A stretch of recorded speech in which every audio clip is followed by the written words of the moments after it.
subjek itu apa dan objek itu apa, akhirnya kita bingung.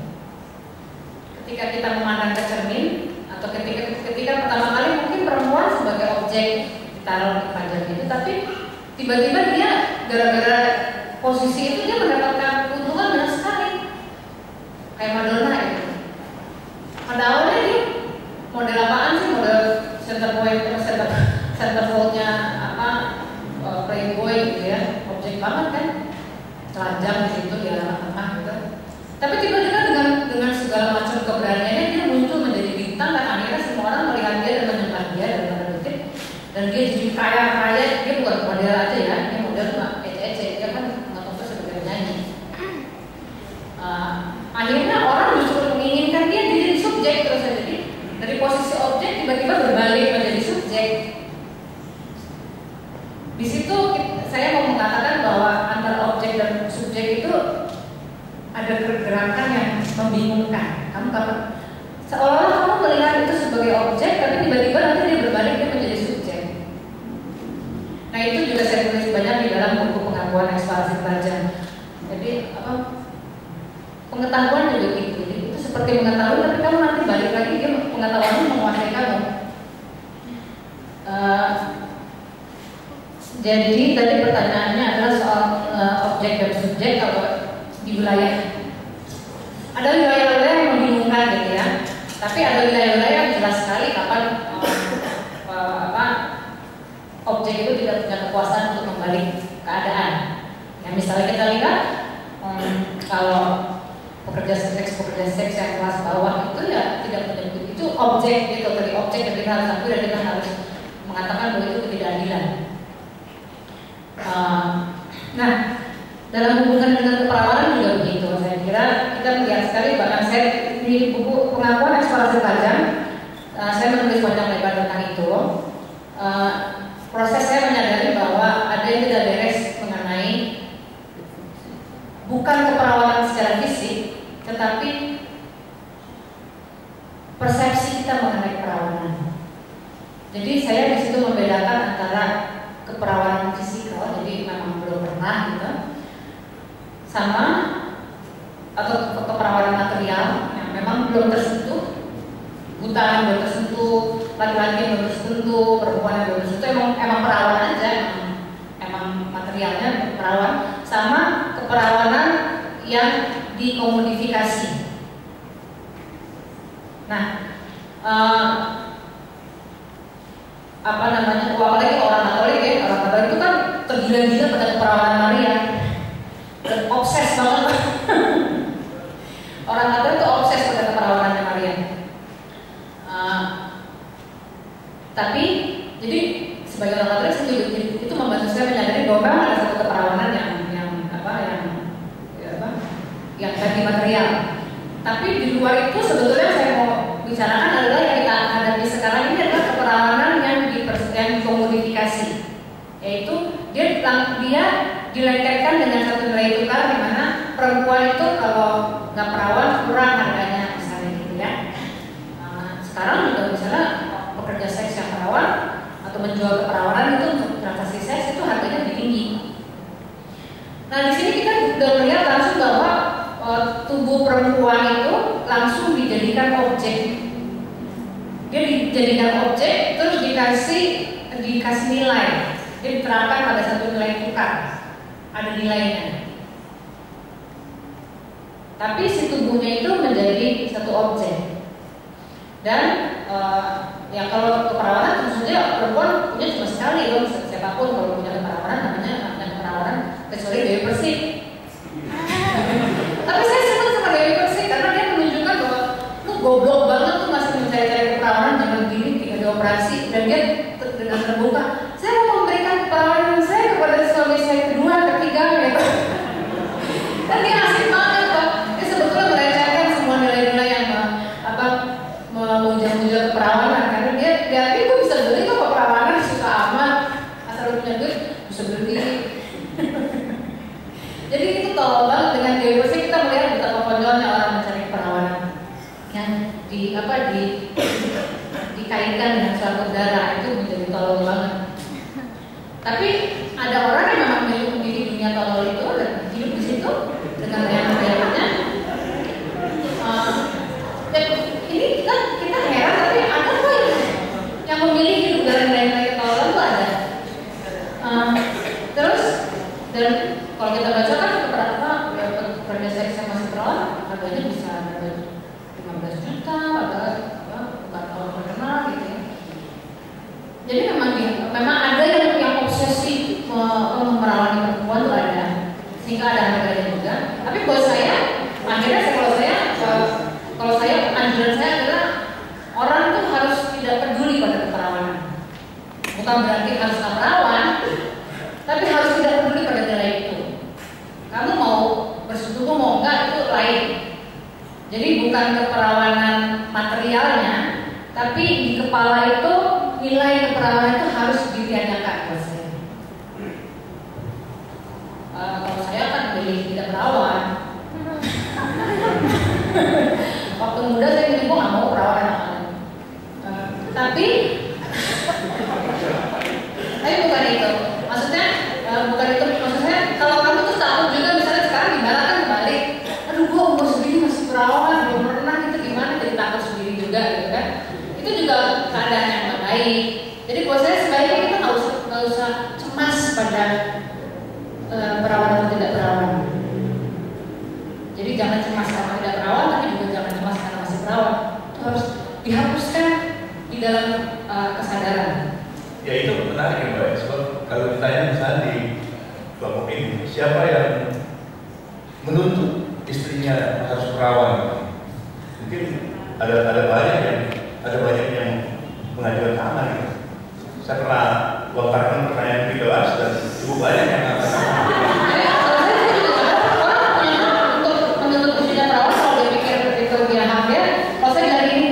Kalau suami saya atau calon suami atau pasangan saya menurut saya perawan dengan demikian dia tidak pantas menjadi pasangan saya juga, saya nggak mau orang kayak gitu.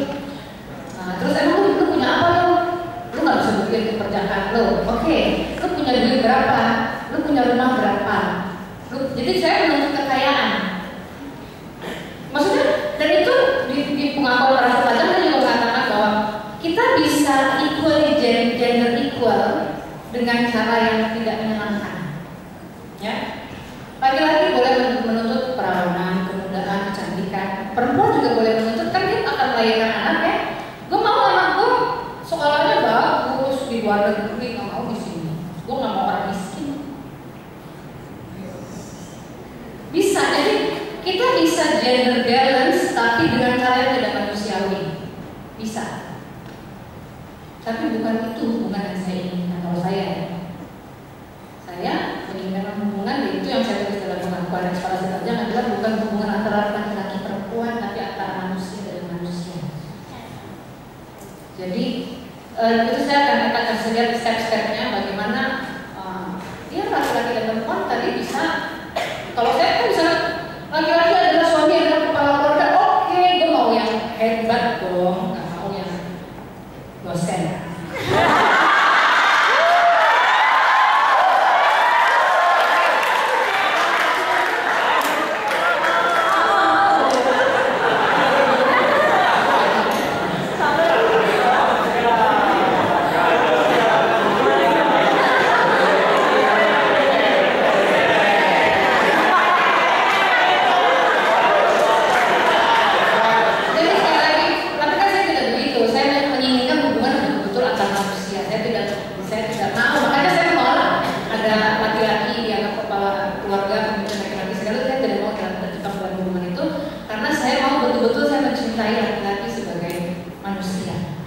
Sebagai manusia itu betul-betul saya ingin mencintai dia dalam segala in good and in bad, dalam baik dan dalam tempat tidur.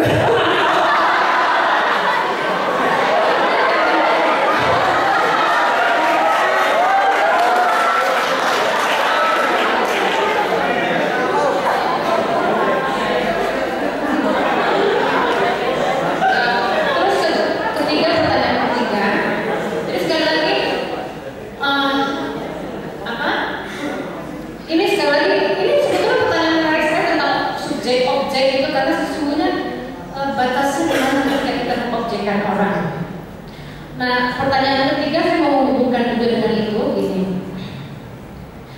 Apa itu birahi? Nah, pertanyaannya kan, pernahkah saya birahi kepada Tuhan? Ini pertanyaan paling sulit yang pernah saya dapatkan sebetulnya.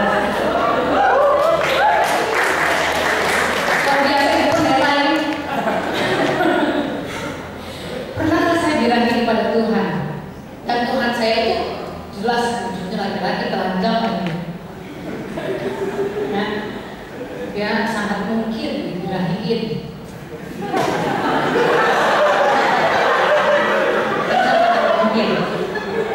Tapi sebelum saya menjawab itu, mungkin kita perlu bertanya, birahi itu apa? Nah, ini pertanyaan penting sekali saya kira. Saya sebelum menjawab itu, waktu itu saya pernah bertanya kepada beliau waktu dalam presentasi di Sagara. Saya mengatakan bahwa saya itu waktu kecil, bukan SMP malah Bu, SD.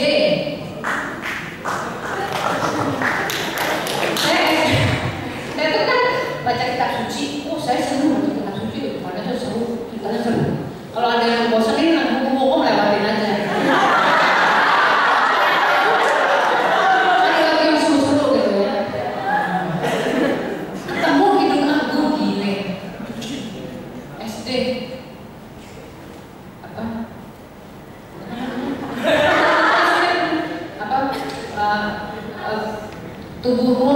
Tubuhmu pohon korma dan buah dadamu gugusannya. Kataku, ingin aku memanjat pohon korma itu dan memegang gugusannya. SD saya mulai, dan saya merasa terangsang dengan teks itu. Buat saya seksi sekali. Apalagi kan kita lagi nggak mau baca cerita porno, kan mau baca kitab suci ketemu teks kayak gitu. Sebetulnya banyak banget yang bikin shock dalam buku itu. Nah, tapi sebelum saya itu terangsang, tapi sebelumnya saya mau cerita saya film yang pertama kali merangsang saya, kan? Ya, kita tahu lah merangsang horny gitu ya. Itu saya mau mengatakan, ini film, ada satu film kartun yang membuat saya merasa seperti horny. Ya.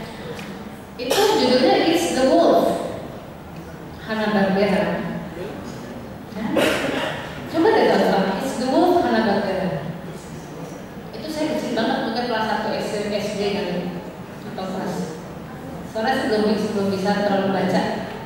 Itu ceritanya adalah ada domba kecil, terus ada serigala sama ada anjing gembala. Kristen banget ceritanya. Ada anjing gembala yang selalu menyelamatkan anak domba itu. Anak dombanya selalu diincar sama serigala. Ya. Jadi pokoknya buat saya adegan paling seru ini saya tulis di bilangan full tapi dari kacamatanya juga.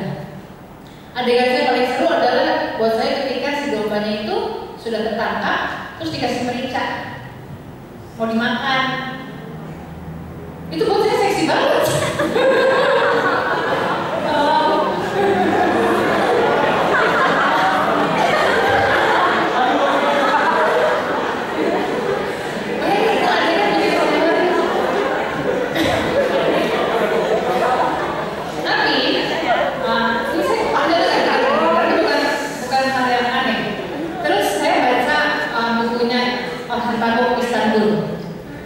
Dia juga menceritakan teks pertama atau gambar pertama yang bikin dia horny.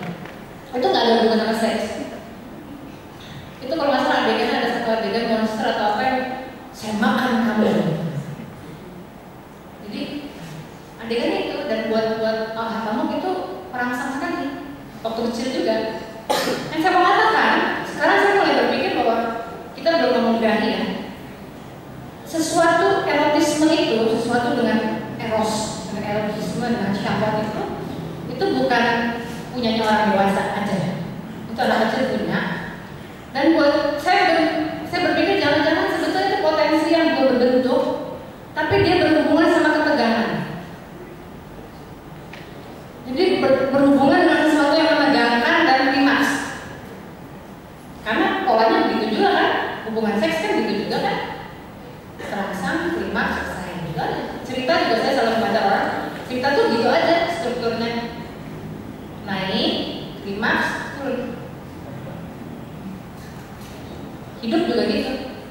Nah, jadi kalau lihat orang kamu, kalau lihat saya, itu anak kecil bisa merasa sesuatu yang seperti horny pada sesuatu yang bukan seks sama sekali, tapi seru, menegangkan dan berhubungan dengan makan, dengan kematian, dengan hal-hal seperti itu. Baru setelah besar mereka mulai menempelkannya pada sesuatu yang lebih kita kenal sekarang sebagai erotis. Tapi pada masa kecil itu bentuknya mungkin tidak seperti itu. Coba deh kalian ingat pengalaman kalian waktu umur 6 tahun. Nah, kembali jadi buat saya mungkin dan ini mungkin di situ dalam ketegangan, apalagi kalau contohnya saya sama Pak Harmano gitu ya, itu ada urusan makan, urusan menaklukkan. Jadi di situ mungkin ada juga soal mengobjekkan. Jadi kamu menaklukkan sesuatu. Nah, kemudian kembali ke kitab Kejadian yang buat saya luar biasa itu, susah sekali dimengerti tapi juga luar biasa. Itu kan ketika dia habis makan buah pengetahuan, terus dia tahu dia telanjang, dan ketika itu dia merasa malu. Dan kemudian setelah itu baru ada syahwat, ya, ada kamu akan birahi kepada suamimu gitu ya. Tapi birahi itu sama pengetahuan, sama ketelanjangan itu adanya bersamaan. Birahi dan rasa malu itu terjadinya di situ.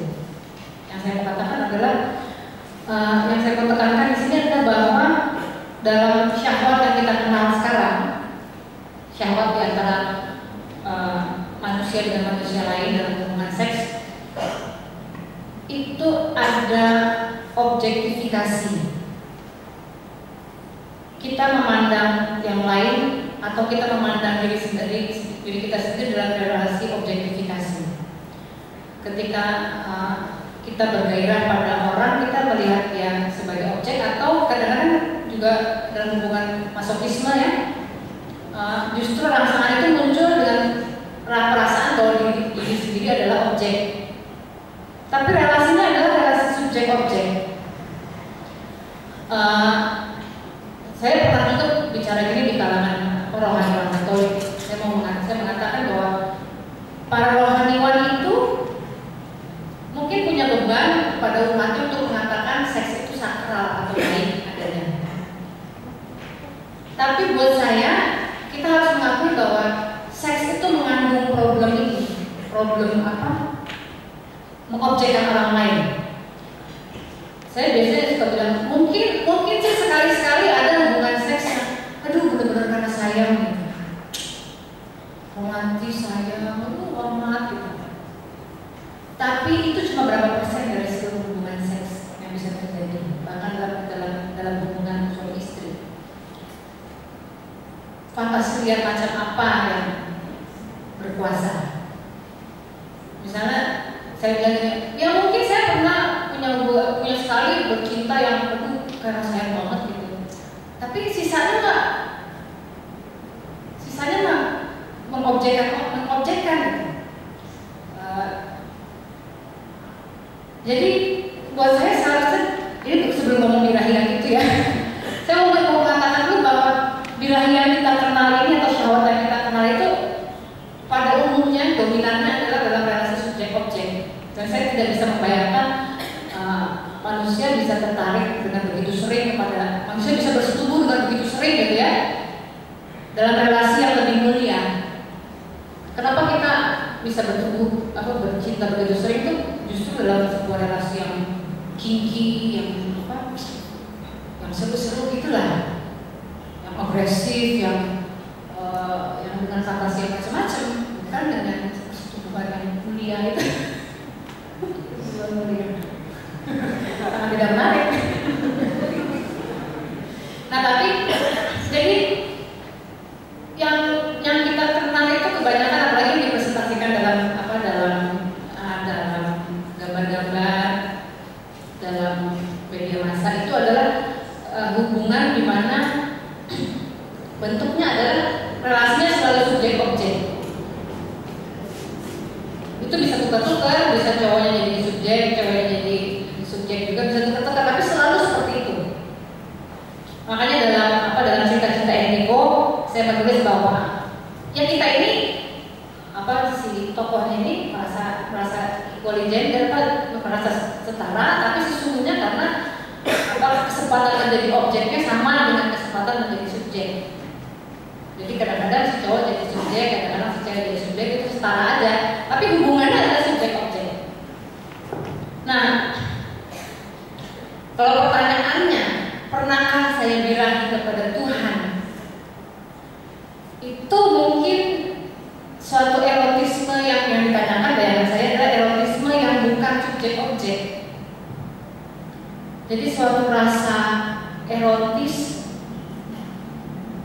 saya nggak tahu apa itu, tapi suatu rasa sensual ya, suatu rasa bertubuh atau suatu rasa yang betul-betul dengan tubuh terhadap Tuhan, tapi bukan yang ini, bukan yang tadi, bukan yang subjek objek. Tidak melihat tubuh itu sebagai atau kita sebagai subjek objek. Mungkin itu birahi yang dipertanyakan, dan barangkali iya. Tapi saya ini mungkin wilayah yang tidak bisa dikatakan barangkali ya, atau tidak akan ada satu verbalisme yang cukup untuk itu. Kalau birahi yang saya rasakan pada Kidung Agung sih itu yang jorok, kan memanjat dan memegang itu mengobjekkan, kan itu udah betul. Maksudnya bukan jorok, tapi yang subjek objek itu yang sangat kasar, bukan birahi yang halus. Buat saya sih. Jadi, tapi kalau pertanyaan sangat menarik adalah mempertanyakan kembali, adakah birahi di luar yang kasar ini? Birahi di luar yang kita mengobjekkan orang lain atau mengobjekkan diri sendiri. Iya, menurut saya pertanyaannya di situ, dan saya merasa ada, tapi belum bisa mengatakannya karena mungkin di sini saya akan pada akhirnya kata-kata tidak akan cukup, tidak akan pernah mampu menggambarkan pengalaman tidak tergambarkan itu. Ya, oke. Bisa kita lanjut sampai ada bahan yang masih belum disampaikan. Kecuali kalau sebetulnya ada beberapa tangan tadi yang maju.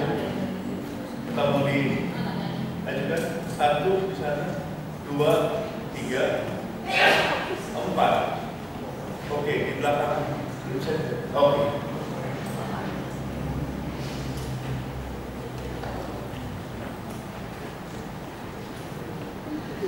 Saya Santi, saya dulu pernah kuliah di sini sampai selesai.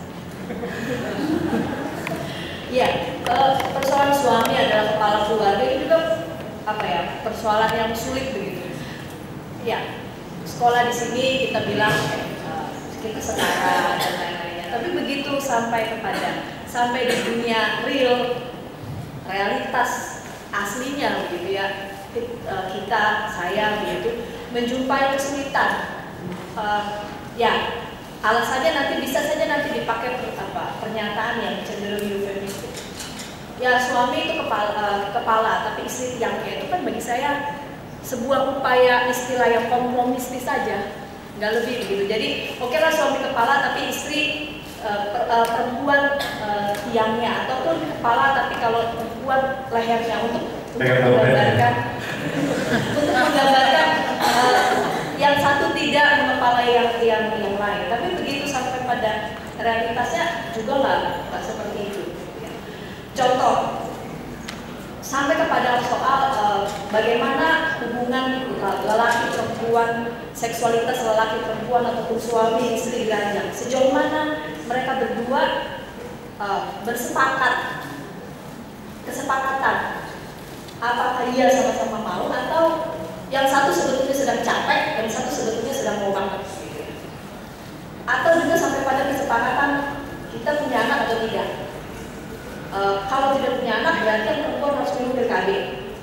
Kalau yang laki-laki malas pakai kondom, misal gitu ya, karena dia tidak enak dan lain-lainnya.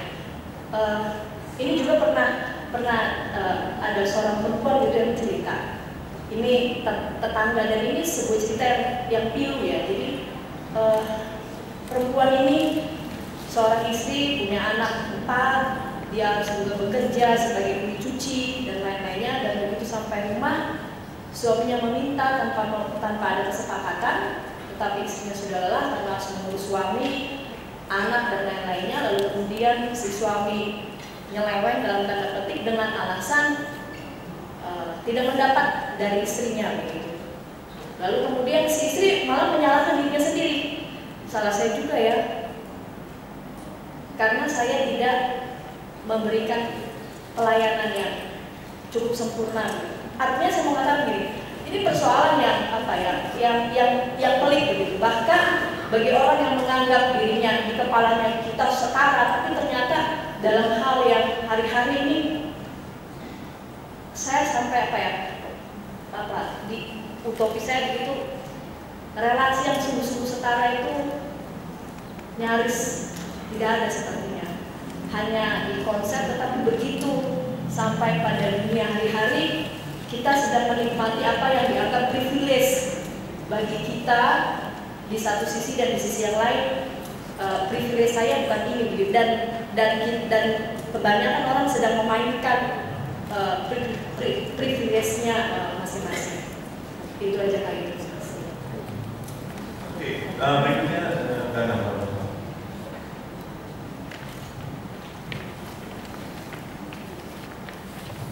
nama saya di sini. Yang pertama, saya tertarik dengan istilah bahwa Dewi Persik melecehkan perempuan dengan caranya, melecehkan keperawanan dengan caranya. Artinya nilai yang dibangun masyarakat tentang keperawanan, dan dia tampil seperti itu mungkin dengan seninya atau dengan caranya. Yang saya mau pertanyakan berhubungan dengan ketelanjangan atau seni yang ditampilkan Mbak Ayu Tami dalam novel-novelnya. Saya menganggap Mbak Ayu Tami kan selain feminis juga seorang yang estetis secara simultan. Nah, pertanyaan saya adalah apakah melalui novel yang Mbak Ayu Tami ketelanjangan itu, yang menurut saya itu disengaja, adakah visi-visi di balik itu? Seperti misalnya Dewi Persik mungkin juga punya visi yang entah dia sadari atau tidak dengan melecehkan nilai keperawanan yang disakralkan orang kemudian mempengaruhi keseluruhan hidupnya tadi. Itu saja, terima kasih. Oke, berikutnya gimana?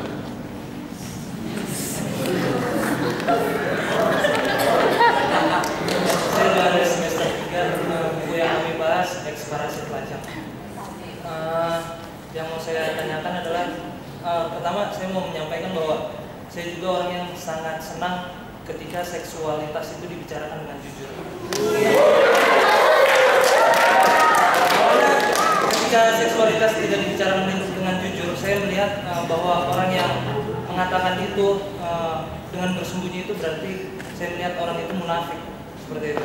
Nah, yang saya mau tanyakan, ketika di ketelanjangan dalam buku yang Mbak buat, terlihatkan di situ sangat-sangat jujur. Tapi maksudnya yang saya mau lihat, adakah batas untuk kita bisa memahami? Karena kalau misalnya orang, misalnya anak SMA atau orang yang tidak benar-benar memahami apa maksud tujuan dari Mbak, takut-takutnya semua di Indonesia ini perempuan tidak perawan dan laki-laki akhirnya menikmati merayakan seks bebas itu. Jadi maksudnya, bisakah Mbak memberikan penjelasan kepada kami di mana batasan antara seks bebas dengan seks yang Mbak nilai itu sebagai sesuatu yang mulia menurut Mbak? Terima kasih. Oke, dan terakhir, apa itu? Oh.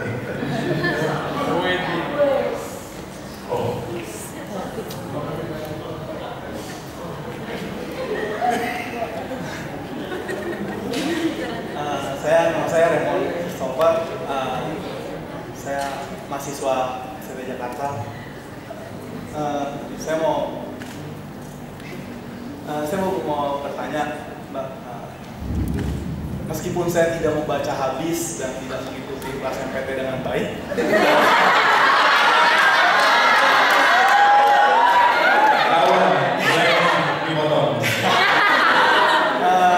tapi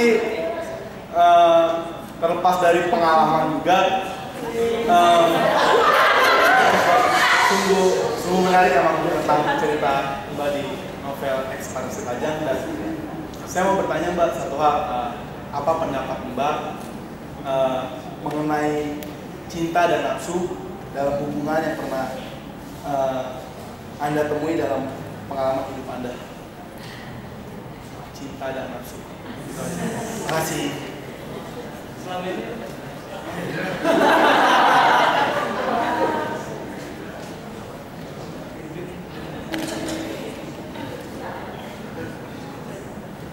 cinta dan nafsu. Cinta dan nafsu. Nafsu makan. Nafsu lonjong. Oke. Santi dulu. Tapi ini berhubungan sih, cinta, nafsu, terus komitmen atau relasi antara suami dan istri. Jadi saya gabungkan aja pertanyaan Santi dengan pertanyaan Raymond. Kalau buat saya, kita harus bisa memisahkan hal-hal yang berbeda supaya tidak bingung. Jadi buat saya cinta itu berbeda dari nafsu. Dia bisa ada bersamaan, tapi juga bisa ada sendiri-sendiri. Jadi kalau ini kan banyak perempuan tuh dibikin untuk nggak ngerti gitu ya. Jadi kayaknya kalau cowoknya nafsu, terus harus cinta. Padahal dipisahin aja. Nah terus tinggal nanti gimana penyelesaiannya gimana gitu. Maksudnya dengan akal sehat kita tahu bahwa nafsu itu sesuatu yang berpisah dari cinta. Jangan dipaksakan itu ada, jangan dipaksakan itu bersama-sama, karena nanti kalian jadi bingung, dikiranya cinta ternyata cuma nafsu.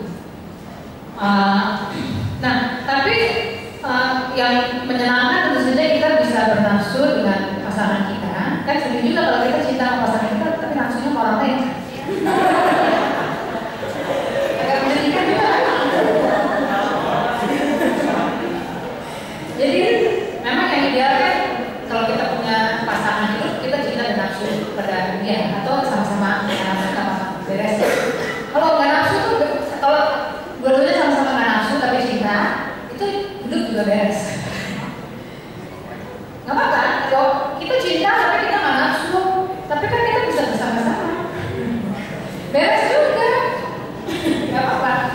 Nah tapi bagaimana mengelola supaya hubungan-hubungan itu menjadi setara, dan ini memang hal yang tidak mudah. Makanya dari pertanyaan yang Santi adalah pada prakteknya ternyata ada, dan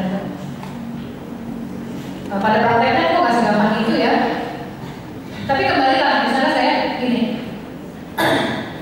buat saya yang penting adalah, dan ini yang saya tekankan dalam buku-buku saya juga adalah bahwa ada pilihan buat orang, bukan nggak ada pilihan. Artinya gini, relasi di antara dua manusia itu tidak boleh diseragamkan. Karena sekali lagi dalam seksualitas yang kita kenal sekarang yang kasar itu bentuknya adalah subjek objek. Jadi nafsu-nafsu itu berhubungan sama model-model subjek objek. Siapa yang lagi jadi objek? Gue seneng lo dijadiin objek sama dia gitu. Nah itu harus kita terima bahwa model itu ada.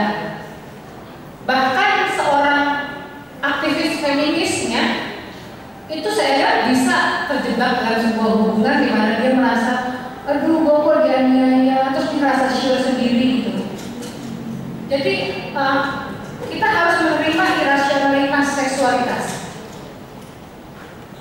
Itu harus kita terima bahwa kok ada kenikmatan bisa muncul dari apa, rasa ditindas gitu, rasa dikuasai, itu kok ada kenikmatan di situ, ada sure sendiri kita dikuasai sama pacar kita, gitu, dicemburuin, soalnya marah-marahin, itu sure ternyata ada. Nah itu menurut saya kita harus terima bahwa ada sisi manusia yang tidak rasional.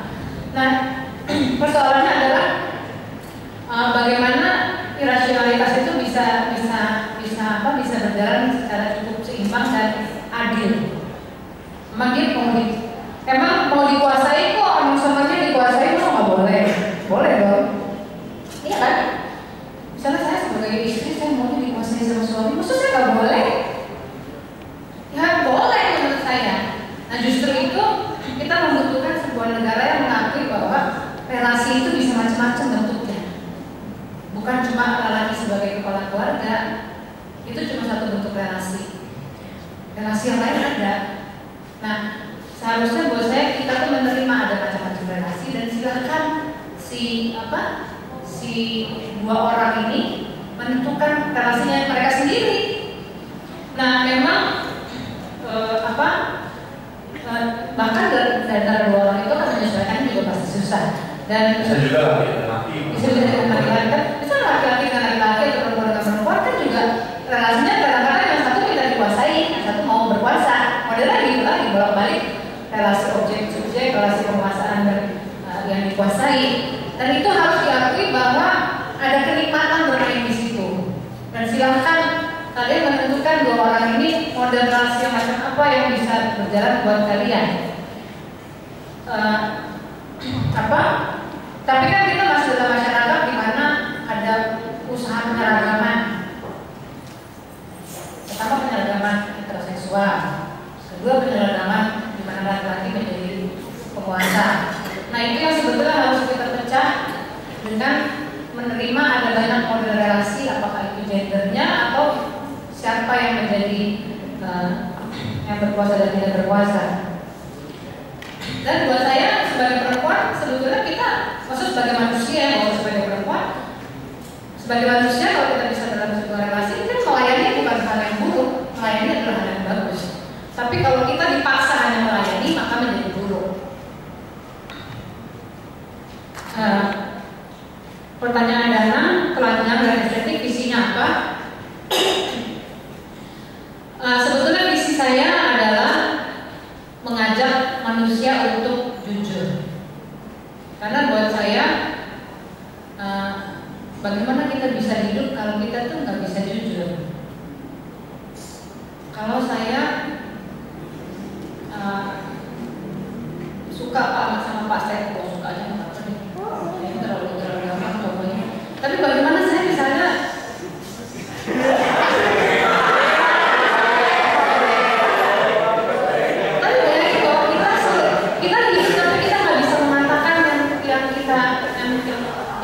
pada diri kita dalam segala hal itu. Buat saya nggak bisa hidup kalau kita harus selalu pakai topeng, harus selalu bohong, itu buat saya nggak bisa. Itu kan ya akhirnya kasus korupsi semua mengandalkan kebohongan ya. Jadi visi saya cuma satu, bahwa tadi bahwa yang saya ingin cari adalah kejujuran. Itu artinya ketelanjangan. Kita harus berani telanjang. Cuma saya tahu bahwa ketelanjangan itu bisa unbearable, tidak tertanggungkan buat yang melihat. Nah, supaya dia tertanggungkan maka harus ada estetik tadi. Tapi sebetulnya yang saya kejar adalah kejujurannya. Nah, saya juga mengambil resiko untuk menulis pengakuan ekspatriat panjang karena saya menceritakan banyak sekali mengenai diri saya sendiri dan keluarga saya. Dan saya menunggu sampai ayah saya meninggal dunia. Dan ketika saya menulis, saya betul-betul saya tidak tahu ibu saya akan bagaimana membaca buku saya. Pada akhirnya ibu saya bilang, ini kan buku saya dipersembahkan untuk ibu saya. Ya dia sesak napas bacanya. Kira nggak sesak napas apa? Untung bapak udah meninggal, enggak begini. Terus saya bilang, ya makanya saya tunggu bapak meninggal dulu.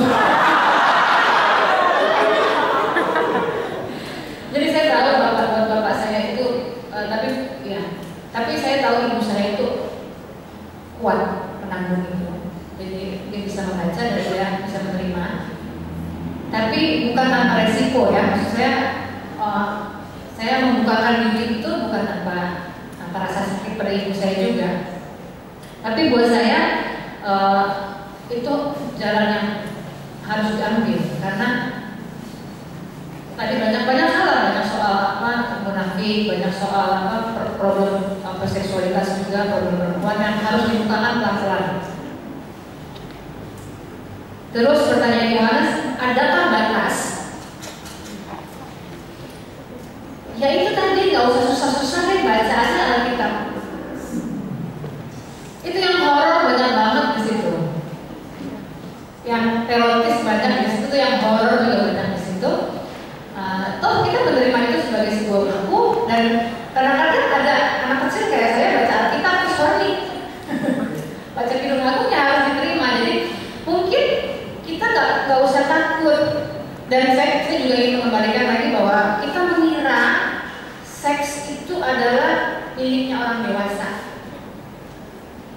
Padahal kita mungkin harus mengubah pandangan itu, bahwa itu dari anak kecil udah punya dorongan itu dan sedang mencari bentuk. Kita lihat ada video yang kemarin anak SMP kobel-kobelan ya. Di sekolah terus yang nonton bahwa itu pakai jilbab ya. Jadi ini yang menurut saya kita nonton itu tuh kita harusnya berkaca, bercermin dan membatin bahwa ini bukan memang seks itu bukan miliknya orang dewasa aja, dia miliknya anak-anak juga. Cuma dulu kan nggak ada video, ya. Video itu memang dahsyat sekali saudara-saudara, karena ini juga saya biasanya mengajar nulis ya. Ada yang interior, ada yang eksterior. Pengalaman seks itu dialami secara interior, tapi dengan ada video dan segala macam, dia menjadi pengalaman eksterior. Kita menonton ketika orang bercinta terus mengalami segala macam orgasme, itu kan interior semua. Tapi dengan video itu semua menjadi eksterior dan bisa dilihat terus dikopi dalam kesadaran. Memang itu ada satu zaman sekarang tuh ada satu revolusi yang kita harus waspadai, karena pengalaman-pengalaman interior itu kemudian menjadi visual semua. Tapi yang saya mau katakan adalah sesungguhnya anak-anak itu sejak muda punya dorongan apa itu erotis atau syahwat yang sedang mencari bentuk, ya kita harus tahu sebetulnya, harus terima. Dan sekarang dengan dunia semakin susah itu, kita harus punya strategi lain untuk menghadapi itu, bukannya terus melarang, terus mengatakan itu bukan bagian. Itu buat saya tidak akan menyelesaikan persoalan. Jadi kita harus buat saya harus lebih terbuka justru, dan justru sesungguhnya teks itu karena dia bentuknya huruf bukan gambar, itu akan mengajak orang untuk memahami seksualitas lebih sebagai pengalaman interior, bukan tontonan. Karena kan kalau bacaan kita harus abstraksi dulu baru mengenali sesuatu. Nonton tuh kan langsung, kita belum ada abstraksi udah langsung lihat bentuknya kayak apa. Jadi justru kalau kita, jadi teks yang saya tulis itu nggak ada apa-apanya saudara-saudara dibanding penjejalan visual yang ada di internet, yang harus mau gak mau kita hadapi sekarang. Itu kita tidak bisa menolak itu. Kita berhadapan dengan zaman baru di mana anak-anak akan melihat. Nah justru buat saya tulisan itu akan mengajak orang untuk kembali kepada pengalaman seks yang batiniah, yang bukan visual. Dengan visual kita tahu bahwa itu objektifikasinya menjadi lebih dahsyat daripada pengalaman batin. Nah, jadi biasanya saya juga mengajar menulis, terus orang suka tanya, gimana sih batas-batas? Buat saya pemikiran mengenai batas itu tidak membawa kita kemana-mana, karena tantangan itu tidak terbatas, tidak berbatas. Jadi kalau pikiran kita masih batasnya di mana itu kita nggak akan lebih cepat dari tantangannya. Dan dulu juga kalau saya mengajarkan ketika kita belajar menulis kreatif jangan bertanya batas. Perintah dan larangan itu adalah hal paling males untuk mendidik orang. Karena itu paling gampang. Ini ya, lu lurus, lu nggak boleh kesini. Itu paling gampang. Tapi sekarang tantangannya jauh lebih cepat daripada yang bisa kita batasi. Jadi biasanya saya mengajak orang untuk jangan di awal tuh bertanya batasnya apa. Karena yang kita hadapi jauh lebih cepat ini. Kita justru harus lebih berpikir bagaimana mengatasi reaksi yang sangat cepat atau tantangan dunia yang sangat cepat. Jadi justru saya mau mengajak orang dengan buku-buku saya untuk melihat persoalan seks dengan lebih jujur, dengan tidak visual, yang buat saya jauh penting sekarang ini untuk menghadapi dunia yang semakin visual. Oke, begini, ini sudah jam 3:04, tidak terasa hampir 2 jam Bayu berbicara gitu ya. Apakah mau kira-kira atau kita mengundang 1-2 pertanyaan terakhir gitu.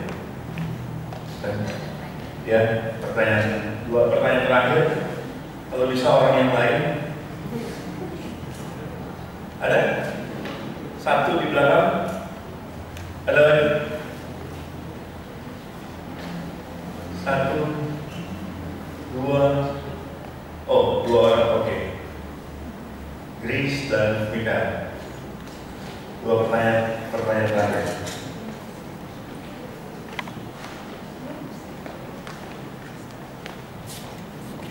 Terima kasih, nama saya Grace. Saya tadi memang kurang ikutin dari awal sampai tadi terakhir ini prosesnya seperti apa. Tapi saya sempat berdiskusi dengan beberapa teman di belakang. Kalau melihat sekilas dan mendengar penjelasan sekilas tadi, saya mau bertanya pendapat dari sama kakak. Dari kakak.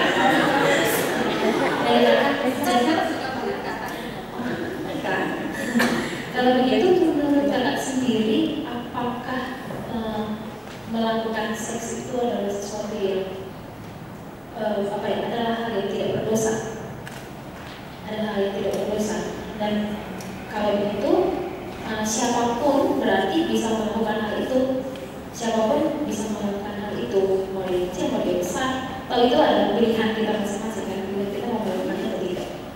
Untuk itu berdasarkan ya pada pilihan sendiri tentunya. Nah, kalau diperhadapkan dengan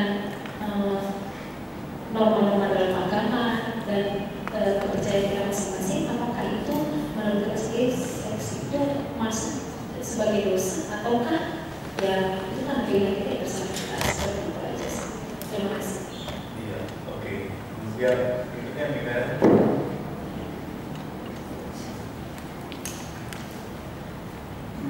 Saya masih sudah di sini. Mungkin kalau masalah yang seks, ketelanjangan sebagainya mungkin udah cukup banyak yang menanyakan seperti itu. Tapi yang mau saya tanyakan ke Mbak, pernahkah dari sekian karyanya Mbak Ayu Tami hingga satu titik Mbak merasakan kalau kayaknya gimana ya? Kalau saya bilang ya, kalau maksudnya kayaknya Mbak ini terlalu tunduk secara total dengan yang dinamakan tadi irasional, Tuhan dan seks itu.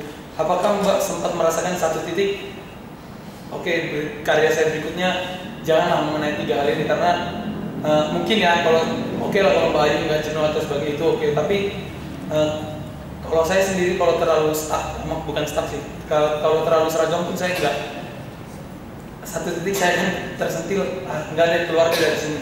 Lalu yang pertanyaan kedua, ini lebih mungkin yang lebih personal karena selama karya-karya Mbak kayak gini keluar di pasar, di publik dan sebagainya, biasanya kelompok yang paling menolak, gimana ya, menolak secara ekstrim ya, bukan menolak, nggak saya baca, tapi lebih konkret gitu untuk penolakannya itu apa?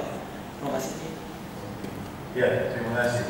Mungkin saya bisa nggak tanya satu pertanyaan ini? Ya mungkin jika ada di benak banyak teman di sini, Mbak Mbak Ayu pernah mengatakan saya tidak mau menikah, tapi terus Mbak Ayu menikah. Gitu. Ini kalau waktu pertama mengatakan nggak menikah ini kelihatan feminis gitu ya. Terus belakangan kok menikah? Gitu. Ini kan jadi kayak munafik itu feminisnya. Gitu. Padahal saya feminis total. Ya. Gimana sih?